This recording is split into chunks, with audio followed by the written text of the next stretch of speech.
اعوذ باللہ من الشیطان الرجیم بسم اللہ الرحمن الرحیم ونحمدہ ونصلی علی رسولہ الکریم اما بعد۔ ماہ رمضان کی فضیلت لیلۃ القدر اور اعتکاف کی وجہ سے مزید بڑھ جاتی ہے۔ اللہ تعالیٰ نے رمضان المبارک میں قرآن کو لوح محفوظ سے آسمان دنیا پر اتارا اور اسی مہینے میں قرآن کا نزول رسول اللہ صلی اللہ علیہ وآلہ وسلم کی ذات اقدس پر ہوا۔ سورۃ البقرہ آیت 185 میں بیان ہے، شہر رمضان الذی انزل فیہ القرآن۔ رمضان وہ مہینہ ہے جس میں قرآن نازل ہوا۔ اللہ تعالیٰ نے لیلۃ القدر کی رات کو قرآن کے نزول کے لیے منتخب کیا اور اسی کی وضاحت فرمائی۔ انا انزلناہ فی لیلۃ القدر وما ادراک ما لیلۃ القدر لیلۃ القدر خیر من الف شہر۔ ہم نے اس قرآن کو لیلۃ القدر میں اتارا اور تمہیں کیا معلوم لیلۃ القدر کیا ہے؟ لیلۃ القدر 1000 مہینوں سے بہتر ہے۔ قدر سے مراد عظمت اور شرف والی۔ لیلۃ القدر سے مراد وہ رات جو بڑی عظمت والی اور شرف والی ہے۔ اللہ تعالیٰ نے اسے 1000 مہینوں سے بہتر قرار دیا ہے اور اسی رات میں غار حرا میں محمد صلی اللہ علیہ وآلہ وسلم پر پہلی وحی نازل ہوئی۔ رسول اللہ صلی اللہ علیہ وآلہ وسلم نے اس کے بارے میں فرمایا، تحروا لیلۃ القدر فی الوتر من العشر الاواخر من رمضان۔ البخاری حدیث نمبر 2017۔ آپ صلی اللہ علیہ وآلہ وسلم نے فرمایا، شب قدر کو رمضان کی آخری 10 راتوں میں تلاش کرو۔ اکثر لوگ 27 رمضان کو لیلۃ القدر سمجھتے ہیں، لیکن اللہ تعالیٰ اور اس کے رسول صلی اللہ علیہ وآلہ وسلم کی طرف سے اس کا تعین نہیں کیا گیا، بلکہ مزید وضاحت حدیث میں ملتی ہے کہ آخری عشرہ کی طاق راتوں میں سے ایک رات لیلۃ القدر ہے۔ اس رات میں جو شخص عبادت میں مصروف رہے گا گویا وہ 1000 مہینے عبادت میں مصروف رہا۔ اس رات کا تعین نہ کرنے میں اللہ تعالیٰ کی کئی مصلحتیں ہیں۔ ان میں سے ایک یہ ہے کہ لوگ رمضان میں زیادہ سے زیادہ راتیں عبادت میں گزاریں اور کسی ایک رات پر مطمئن ہو کر نہ بیٹھ جائیں تاکہ انہیں زیادہ سے زیادہ عبادت اور ثواب حاصل ہو۔ آپ صلی اللہ علیہ وآلہ وسلم نے فرمایا، من قام لیلۃ القدر ایمانا و احتسابا غفر ما تقدم من ذنبہ۔ جو شخص شب قدر میں ایمان کے ساتھ اور اللہ کے اجر کی خاطر عبادت میں کھڑا رہا، اس کے پچھلے تمام گناہ معاف ہوں گے۔ ایک اور حدیث میں رسول اللہ صلی اللہ علیہ وآلہ وسلم نے صحابہ کرام سے فرمایا کہ میں تمہیں لیلۃ القدر کی خبر دینے کے لیے نکلا، لیکن فلاں لوگ آپس میں لڑ رہے تھے، پھر وہ اٹھا لی گئی، یعنی رسول اللہ صلی اللہ علیہ وآلہ وسلم کو بھلا دی گئی۔ ممکن ہے اس میں تمہارے لیے خیر ہو، بس اس رات کو تلاش کرو 7ویں، 9ویں اور 5ویں میں، یعنی اخیر عشرہ کی طاق راتیں۔ صحابہ کرام رضی اللہ تعالیٰ عنہم کی ایک جماعت کا قول ہے کہ یہ 27ویں رات ہے۔ ابن کعب رضی اللہ تعالیٰ عنہ اس پر بہت پختہ تھے، انہوں نے اس پر حلف اٹھایا ہے۔ صحیح مسلم حدیث نمبر 762۔ لیلۃ القدر ایسی مبارک رات ہے کہ جس نے اس کو پا لیا اس نے خیر اور بھلائی کو پا لیا، اور جو اس کو نہ پا سکا وہ خیر سے محروم ہو گیا۔ سیدہ عائشہ رضی اللہ تعالیٰ عنہا فرماتی ہیں، کان رسول اللہ یجتہد ما لا یجتہد فی غیرہا۔ مسلم حدیث نمبر 1174۔ رسول اللہ صلی اللہ علیہ وآلہ وسلم ان دنوں میں اتنی محنت کرتے جتنی اور دنوں میں نہ کرتے۔ پسندیدہ عمل یہ ہے کہ اس رات میں خوب دعائیں مانگی جائیں۔ عائشہ رضی اللہ تعالیٰ عنہا سے روایت ہے کہ میں نے کہا، یا رسول اللہ صلی اللہ علیہ وآلہ وسلم، اگر میں اس رات کو پا لوں تو کیا دعا کروں؟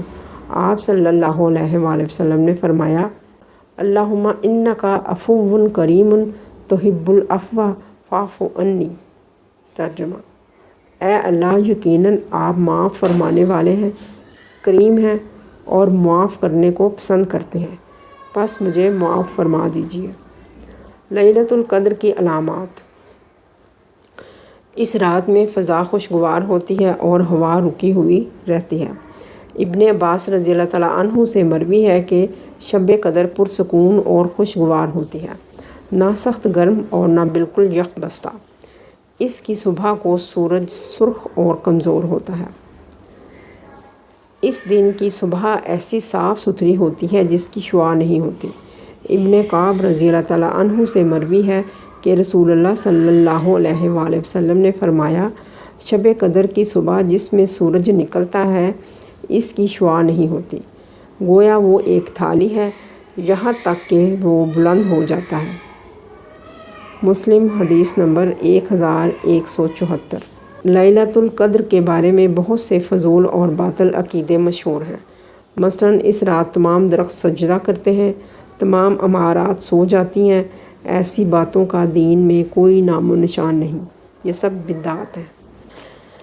رمضان کا ایک اہم شرف اعتکاف کرنا ہے۔ یہ اس مہینے کی سب سے خاص عبادت ہے۔ اعتکاف کا لغوی معنی رمضان کا آخری عشرہ مسجد میں گزارے اور دن رات اللہ تعالیٰ کے ذکر میں مشغول رہے۔ حالت اعتکاف میں انسانی حاجات کے لیے مسجد سے باہر جا سکتے ہیں۔ اعتکاف میں روزہ شرط ہے۔ شوال کا چاند نظر آتے ہی اعتکاف ختم ہو جاتا ہے۔ اعتکاف کرنے والے کو چاہیے کہ یہ بابرکت وقت اخلاص کے ساتھ اللہ تعالیٰ کی عبادت میں صرف کرے۔ فضول گفتگو سے بچے، قرآن کی زیادہ سے زیادہ تلاوت کرے، فرائض کے ساتھ ساتھ نوافل کا بکثرت اہتمام کرے، اپنی زبان کو ذکر و اذکار میں مصروف رکھے اور دل کو فاسد خیالات سے پاک کرے۔ اعتکاف کرنے والے کے لیے معتکف اور عاکف دونوں الفاظ استعمال کیے جاتے ہیں۔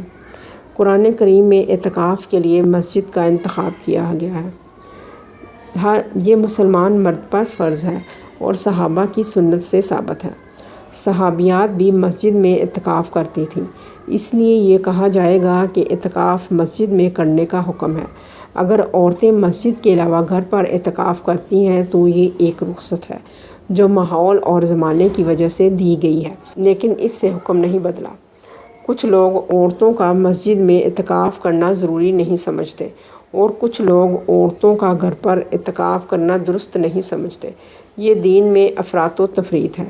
در حقیقت یہ دین میں ایک سختی ہے کہ ایک رخصت کو تسلیم نہ کیا جائے جبکہ حکم اپنی جگہ برقرار ہے۔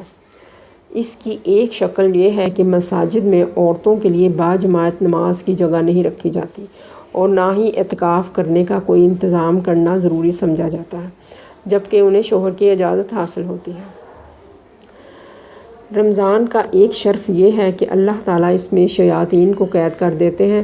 فرمان نبوی ہے کہ جب رمضان کی پہلی رات آتی ہے تو شیاطین اور سرکش جنات جکڑ دیے جاتے ہیں اور دوزخ کے سب دروازے بند کر دیے جاتے ہیں اور جنت کے سب دروازے کھول دیے جاتے ہیں۔ لیکن افسوس، آج مسلمان شیاطین کی قید سے کوئی فائدہ نہیں اٹھاتا بلکہ خود ہی شیطانی افعال میں اتنا رنگا جا چکا ہے کہ اپنے شیطانی خول سے باہر ہی نہیں نکل پاتا۔ مکر و فریب کے جال اسے جکڑے رکھتے ہیں۔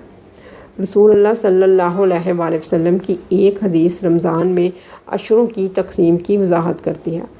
آپ صلی اللہ علیہ وآلہ وسلم نے فرمایا، اس مہینے کا ابتدائی حصہ رحمت ہے، درمیانی حصہ مغفرت ہے اور آخری حصہ جہنم کی آگ سے رہائی ہے۔ ابو ہریرہ رضی اللہ تعالیٰ عنہ سے روایت ہے کہ نبی صلی اللہ علیہ وآلہ وسلم ہر رمضان 10 دن کا اعتکاف فرماتے تھے، لیکن وہ سال جس میں آپ صلی اللہ علیہ وآلہ وسلم کی روح کو قبض کر لیا گیا، آپ صلی اللہ علیہ وآلہ وسلم نے 20 دن کا اعتکاف فرمایا۔ البخاری حدیث نمبر 2044۔ نبی کریم صلی اللہ علیہ وآلہ وسلم نے شوال کے آخری عشرے میں بھی اعتکاف کیا، جو آپ صلی اللہ علیہ وآلہ وسلم رمضان میں نہ کر سکے تو یہ اس کی قضا ہے۔ بخاری 2044۔ ازواج مطہرات نے بھی رمضان کی بجائے شوال میں اعتکاف کیا۔ شوال کے اعتکاف میں رمضان کی طرح روزہ نہیں رکھا جاتا۔ اعتکاف ایک مستقل عبادت ہے، یہ اپنے آپ کو ایک جگہ ٹھہرنے کے لیے خاص کر لینا جس میں وہ اللہ کی اطاعت کر رہا ہے۔ مومن چند دنوں کے لیے دنیا سے الگ تھلگ ہو کر عبادت الہی میں مشغول ہو جاتا ہے۔ اسلام دنیا میں مشاغل اختیار کرنے کا حکم دیتا ہے، اس کے ساتھ ساتھ عبادات کا اہتمام کرتا ہے۔ رمضان میں اعتکاف ایک متوازن عمل ہے۔ اس عمل میں ایسی تربیت ہو جاتی ہے کہ مسلمان دنیا میں رہ کر اس سے فائدہ اٹھاتا ہے اور اللہ کی بندگی اختیار کر کے آخرت میں بھی سرخرو ہو جاتا ہے۔ بلا عذر شرعی مسجد سے نکلنے سے اعتکاف باطل ہو جاتا ہے۔